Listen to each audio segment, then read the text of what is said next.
I'm going to start by asking you, tell me a little bit about yourself and how you got involved in this work. I know it's a bit strange, right? So I am originally a female athlete performance physiologist. So I look at all the training and nutrition and see how it appeals and applies to active women. And I ended up at Stanford to do my postdoc. And I was studying under Marcia Stefanik, who was the PI for the Women's Health Initiative.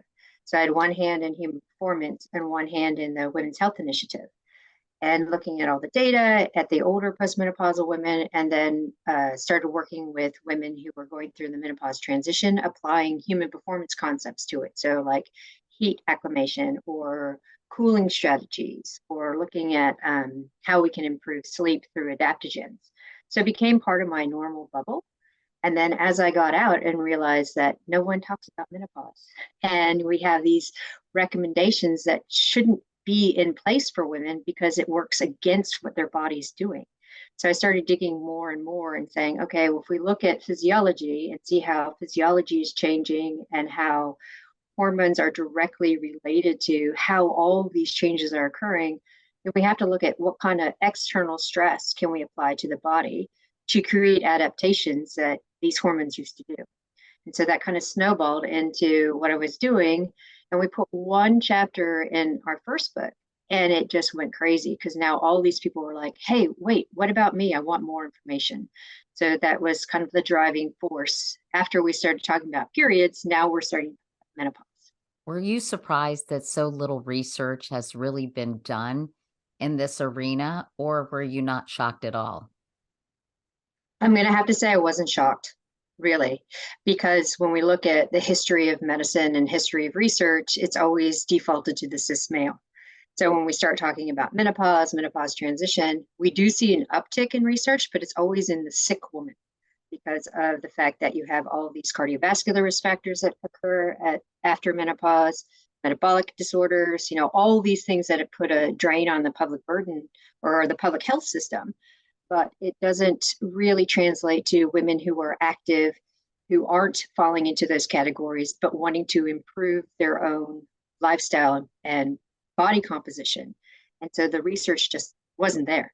So it's like, okay, here's this niche that encompasses so many women, and no one was actually looking at it because they were just going, you don't really, it doesn't really apply to you because you're not sick. So that's kind of how medicine works anyway, right? You do research on people who are sick. You mentioned some of the things that women are advised that are actually not helpful at all. What were you talking about specifically? And I know I'm going to get bashed when I say this, but anyway, the 150 minutes of moderate intensity activity that everyone is told to do is not appropriate for women who are going through the menopause transition or who are actually in menopause. And I say that because when we're looking at what's happening, we see an uptick in baseline cortisol, and women are in this sympathetic drive. So they're in that flight or fight response all the time because their body's going through so many changes. There's also more inflammation. There's a decrease in the signal for having lean mass or muscle. So when you're doing moderate intensity, it puts women squarely in the intensity that increases cortisol. It puts women squarely in the intensity that pushes the signals to keep belly fat and to keep body fat and to kind of reduce more lean mass. So we're looking at what should women do. It's staying out of that moderate intensity. It's doing more polarized training. It's looking at resistance training as the bedrock of what you're doing, but we're not seeing that being translated. Primarily because when we look at that 150 minutes of moderate activity, it's to get people to move, and it's based on a linear algorithm because men age in a linear fashion. But women, we have this discernible bump right in the middle of our lives where all of a sudden we go from, normal cycles to peri and postmenopause, and that's a discernible uptick in the aging process, and that's not accounted for. So, the moderate to intense exercise that's recommended, could that be advantageous for your heart if it's not necessarily advantageous for your whole physiology? Well, if you haven't been exercising at all, yes, of course. But for women who are on a normal basis of walking or trying to stay fit or just trying to move, then no.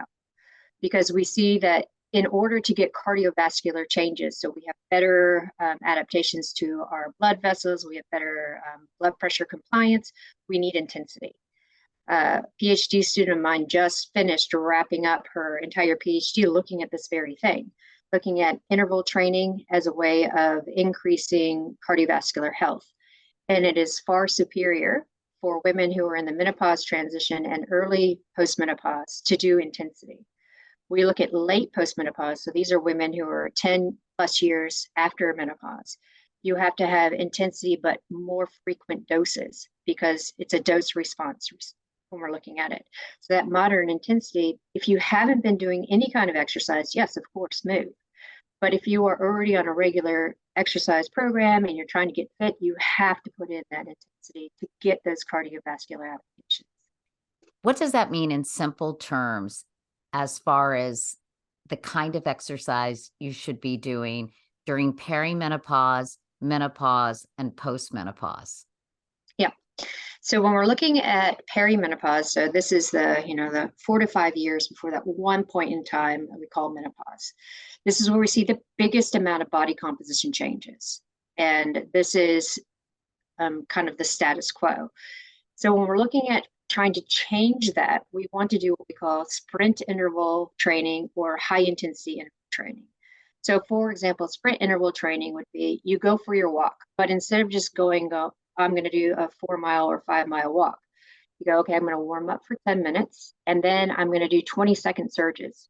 So you might increase your pace, you might try to jog or run, something that's going to tip you up to that higher intensity where it's 90+%, where you're really breathing hard and you're going as hard as you can for 20 seconds.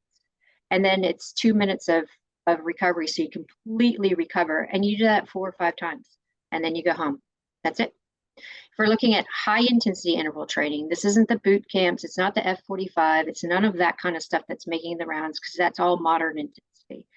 We're looking at high intensity interval training. You go out for your walk and you find a flight of stairs that might take a minute to get up, or you might find a hill that takes a minute or 2 minutes to get up, and you walk as hard as you can, trying to get into, that point where you're breathing really hard, you can't hold a conversation, and then you recover for 2 or 3 minutes, you walk back down, and then you do that 4 or 5 times, and then you go home. So it's not about volume, it's not about distance, it's about how hard you're working in that walk, or if you're in the gym and you're on the treadmill or you're using the elliptical, it's really trying to go as hard as you can for 20 seconds or just below as hard as you can for a minute. So is that the same for menopausal women, postmenopausal, and then post, Yes. like 10 years Yes. out? Yes. And it becomes a frequency of how often you do it during the week. So if we're looking at what are we doing during the week, in peri and early postmenopause, we're looking at 2 to 3 times a week. When we get into the late postmenopause, so that's at 10 plus years, you're looking at 4 times a week because it becomes a dose response. 4 So if you're doing it times? so if you're doing it 4 times a week, it's not going to be a long session. It might be, 15 to 20 minutes where you have that work in there. And people are like, you want an 80-year-old woman to go do sprints? I'm like, yes, I do. It's not running sprints. It's not, bike sprints. It's just getting that intensity in there. It can be walking. It can be jumping, can be on an indoor bike, but it's bringing that intensity up. And tell us again the point of this. Why is this so critical in terms of staying in shape as you age? Yeah. So when we're looking at estrogen and progesterone, and they have receptors all over the body, they're responsible for blood sugar control. Estrogen's tightly tied to muscle and cardiovascular health because we see estrogen really essential for blood vessel compliance. So when we're doing this high intensity work, it causes a significant exercise stress that then signals the body we have to adapt to have better blood pressure control, better vascular compliance. Our blood vessels can open and shut really quickly. It also is a signal that we have to have available fuel for that high intensity. So of course you're going to use blood sugar, but your body wants to be able to manage it. So it's the signal of, okay, now we have to have these changes that's going to allow us to overcome that stress, adapt to it. So the body is now not relying on estrogen, progesterone to have blood sugar control or vascular compliance. It's actually using an exercise stress to create adaptations in the body that these hormones used to. So that's what I mean by this external stress that's going to allow the body to adapt and overcome it without having that hormone boost, I guess is the best way. What about muscle mass? Because obviously, as you age, you lose a lot of muscle. And I know that weight bearing exercises are critical. Can you talk about that? Absolutely. So if we look at resistance training, this is the big rock, right? But most of us who are in this stage of life and later grew up with like the supermodels and the calories in, calories out, the snack wells, all that kind of stuff, right? So lots of don't do muscle work. But as the research comes out, it is so imperative to do lifting from body weight if you're just starting, but preferably getting into the gym and lifting heavy loads. And the reason for that is when we look specifically at estrogen, estrogen is really super tied to lean mass. Not only does it signal the stem cell or the basal cell of the muscle to grow, but it's essential for a lot of the central nervous system stimulation. So when we're looking at how a nerve stimulates a muscle, there's this neurotransmitter called acetylcholine. And the amount of acetylcholine that's being held is also tied to how much estrogen is available. More estrogen, more acetylcholine, which means you have a faster nerve signal and a tighter contraction. We start to lose estrogen, then we start losing that stimulus for a really strong muscle contraction, as well as development of lean mass. So resistance training becomes key because we want a central nervous system response where you're going to lift something heavy and the nerve is being signaled that, oh, I have to recruit a lot of muscle fibers to lift this load. So again, you're having that external stress that's signaling the body to be more responsive from a central nervous system point of view to lift that load. And of course, if you're lifting the load, then the body's like, I have to have more muscle mass and more fibers to lift this load. So this is one of the key paramount points of getting in the gym or looking and saying, hey, I'm going to do some backpack squats where my backpack is loaded with cans. So it's more than just my body weight. You need that extra signal. And then as we look at more of the research of resistance training that's coming out, it's essential for brain health because we look at attenuating dementia and Alzheimer's. It's all about the nerve growth factor. So if you're lifting heavy loads and you're doing lots of resistance training, you're getting that central nervous system response. You're also getting more neural growth patterns within the brain, which we see really starts to attenuate dementia risk and Alzheimer's risk. Wow, that's pretty amazing. Well, I lift, say, 7 pound weights, maybe 10 pound weights occasionally. I don't think that's enough, is it? Do I? Nope. What are you talking about? I'll give an example, and my mom is going to kill me when I say this, but so my mom has a 20-pound kettlebell, and she's like, "Oh, that's the heaviest thing that I have." I was like, "Oh, no, no, you have a 45-pound barbell that I left at your house." And she's like, "That's too heavy." Like, nope. So I went and I showed her how to do like deadlifts with a 45-pound barbell and some other things that was heavy for her. So you want to look at something that you can lift, and after 4 sets of 5, it's like, oh, I'm really struggling here. So it's about keeping form, and you want to work to failure. Really, in a set of, you have 4 to 5 sets of 4 to 5 reps. So it's really low rep, and you're doing a little bit of volume through 5 sets. But by the time you get to that last set, you're really struggling to push through that because you want to get to that fatigue point. But when you're doing lots of light reps and you're doing 10 to 12, lightweight, and you're doing 10 to 12 reps, that's just not the signal we want because that's that modern intensity stuff that's not going to create that central nervous system response that we want. Wow. So are you saying that I have to lift 50 pounds? You work your way up there? Yeah, sure. Really? Yeah. And it also depends on what you're doing. I always like to get women to look at compound movements. So you're doing squats, you're doing deadlifts, you're doing bent over rows, you're doing a lot of single leg stuff for balance and proprioception. And what's heavy to me is probably overwhelming to like my mom or my sister, but what's heavy to them might be heavy to someone else. So again, it's all relative in how confident you are lifting. And I don't want women to be like, oh, I heard this podcast and now I have to go do a 100-pound deadlift. No, I'm not saying that. I'm saying you phase in, you work and see how you're moving, maybe work with a physical therapist or get an iPad video or film so you can see how you're moving. Work for movement, get functional movement before you add load. And then you slowly add load because it's not a training like I have 6 weeks to train up for something. This is something you want to incorporate for your life. And how So many as times a you, week, Stacy, should people be doing this? I, if I had to really say, what's the big rock here? If you have 3 times a week to do any kind of exercise, make it resistance training. Because if you're moving around in daily life, you're going to get some aerobic benefit, that low intensity aerobic benefit. Resistance training also significantly helps blood glucose control. See that women who are lifting heavier loads can mobilize more belly fat, so lose belly fat specifically because it changes from a hormonal aspect. Um, but if you're like, I don't want to lift that, I really love my cardio, I want to do some sprints, bare minimum is twice a week, ideally 3 times a week. So if you're looking at, oh, she said I had to do, 2 to 3 times of intensity work and 2 to 3 times of resistance, you put them on the same day. You could do 20 minutes of heavy lifting and then go do some sprints, and you're done and dusted in 40 minutes. So again, it's not about the volume, it's about the work that's being done. You mentioned belly fat. I think that is the bane of a lot of menopausal women's existence. Yes. I know that I never had, I never gained weight around my waist until I went through menopause, and I have a flat tire. I have a spare tire now, not a flat Yeah. tire.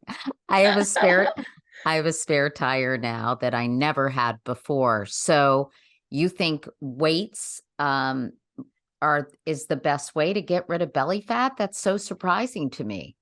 I know. So there are 2 things that are really important for women going through the menopause transition and into postmenopause. One is lifting weights uh, for all the reasons I've said, but also it has a direct effect on abdominal fat mobilization because there are some hormones that get shifted with heavy lifting that really help get rid of that belly fat.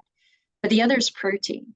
So women, especially like I was saying, when we grow up with the supermodels and calories in, calories out, and it's like no carb, that kind of stuff, we have to focus on protein. The daily recommendation right now of that, 0.6 grams per pound is based on old sedentary men. So it's like, how is that really applicable to women? It's not. It was just looking at, okay, here's a sedentary woman has the same kind of body comp. But when we're looking specifically at what happens as we age, we become more what's called anabolic resistant. So this is why we can't build muscle. So we need to have regular doses of protein. And I say this because when we look at some of the research, the most telling study that came out recently was looking at a group of skinny fat women, so normal weight, but had some sarcopenia, had additional fat within the body, but didn't look like it. They're all sedentary. They split them up into a group that increased their protein to about 1.1 grams per pound versus those who were just eating around that 0.5, 0.6 grams per pound. No exercise intervention at all. But at the end of 12 weeks, those who had the higher protein intake completely recomped their body. So that means they built lean mass, got rid of that extra body fat that was being hidden within everything, and became normal weight with lean mass. So protein is so important for helping get rid of that extra body fat and belly fat with resistance training to really help mobilize and get rid of that menopause that we're all so dreading and or have. What about healthy bones? That's another area, Stacy, I'm sure you focus on, because as you lose estrogen, your bones can become brittle. You can get osteopenia, osteoporosis. What do you recommend for that? Jump training. People are like, what? Jump training? But I have sore knees, and I end up peeing myself because of jumping, all these things, right? It's just true. Lovely. I know. But jump training is really important. So it can be 10 minutes of jump rope. It could be jump squats, burpees, but you want to have jump training. And this is because we look at a multi-directional stress through the bone, and that's what signals bone to actually grow it and regenerate. Running isn't enough because it's really just one directional stress. We look at walking, yoga, all those things, not so much. Resistance training does help with bone health. So when we're looking at what kinds of stress we need to do, it's that jump training. You can start in the pool, so you're in your waist and you're doing jumps in the pool. You can do some trampolining and then transfer out onto ground reaction forces. Wow.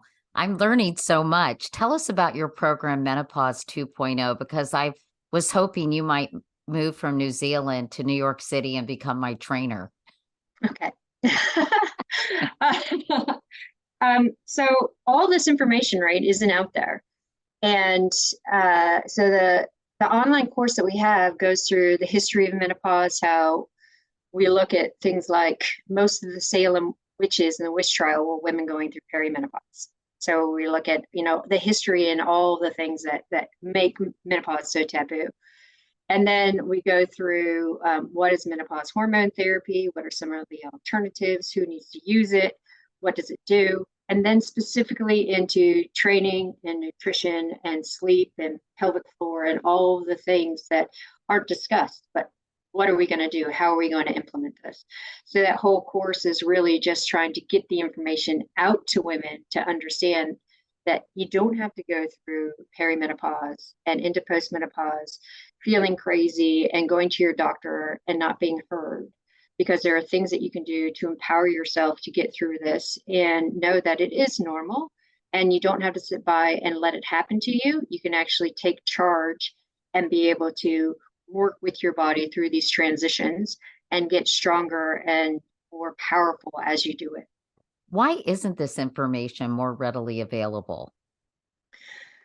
Well, that's the whole system, right? When I talked earlier, when you look at research and everything that's out there, the menopause research is all about women who are getting sick or are sedentary. You don't hear a lot about the active population or women who are healthy. We also see a delay in the science translation when we're looking at what's making big headlines. Usually it's not something about healthy people and how to improve your overall health. It's all about what's going to grab headlines, what's the latest thing in cancer research. And then you have social media and all the influencers that just say things that may or may not be true. And so people are following that. But it's really hard to find a solid source of information. So I think that's the biggest issue with the globalization of information. It's like, where do you go to find something that's solid? And so that's one of the driving forces for putting it out there. How can people find this information? So you can go to, I've just partnered with Stanford and Stanford Lifestyle Medicine. So we're putting a lot of stuff up there for the 40 plus aging population of how to stay active, fit, some of the newest research that's coming out for both men and women. So that's one area to follow. And then, so how do you find that? Is there a special website or anything for the public? yeah, so you just go to the Stanford website and type in lifestyle medicine, and the lifestyle medicine website will come up. And there's a whole bunch of different areas you can go through. And on the right side of the page is some of the most recent research that's coming up. There's also a social media presence on lifestyle medicine. So if you're into Twitter, Facebook, Instagram, then you can find them there. And then, of course, my website. So our website has updates of everything, what's going on. You can sign up for the newsletter or the blog and get information in. And your website is Stacy Sims? Dr. Stacy Sims, DrStacySims.com. And so it keeps track of everything. And then Catherine Ackerman, at Harvard, she also has a lot of stuff on the active woman and bone health, menopause. We're doing a collaborative research really into what's out there. How do we get the information out there and what research needs to be done? So we're upskilling all of that information to really get it out there and try to make menopause not taboo, and to make women realize that it's not something they have to hide in the dark to go through, that it is an open conversation. And again, there are things that you could do to really help keep living the life you want to live as you go through this. Stacy Sims, Dr. Stacy Sims, thank you so much. This was so interesting. And now you've given me my nighttime reading assignments as I look at all Nice. those websites. I really appreciate it. I'm going to send you a video of me Yes. Lifting. bench pressing. Is that what I should be doing? Yeah. Yeah. Okay. Perfect. All right. I'm gonna get right on that. Thank you so much, Stacy. Yeah. Thanks for having me. It's been fun.